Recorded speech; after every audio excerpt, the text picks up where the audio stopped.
CV hazırlayırsan, hə? O zaman sualımız var.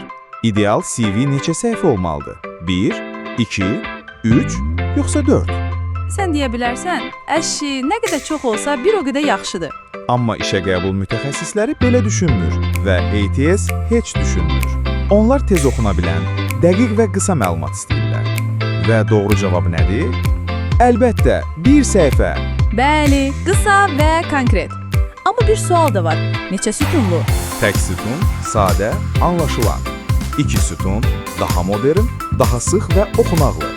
Əgər düzgün qurulubsa, 2 sütunlu CV-lər həm göz oxşayır, həm də vizual olaraq daha tez oxunur.